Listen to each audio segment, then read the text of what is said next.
அந்த காலத்துலலாம் எல்லாரும் யாரும் எந்த குருமார்களும் ரொம்ப தேடி போகல. தியானம் யாரும் கத்துக் கொடுக்க வரல.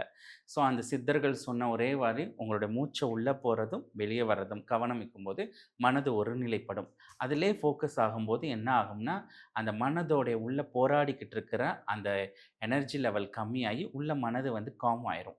அந்த காம் ஆகும்போதே உள்ள ஆட்டோமேட்டிக்கா அந்த லெவல் வரும். இன்னைக்கு தியானத்தில ஒவ்வொரு மனுஷங்களுக்கும் இன்னைக்கு வெரைட்டி எதிர்பார்க்குறாங்க, டிஃபரெண்ட் எதிர்பார்க்குறாங்க. யாரும் பேச்ச நிறுத்தி மூச்ச கவனிங்கன்னா கவனிக்க மாட்றாங்க.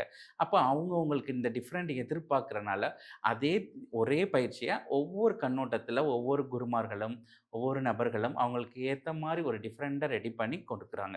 ஸோ நம்ம எங்க சுத்தி எங்க பண்ண போறோம்னா, அந்த மனத ரிலாக்ஸ் பண்ண போறோம். நீங்க சொன்ன மாரி உங்களோட மூச்ச கவனிக்கிறதே தியானம் இதான்.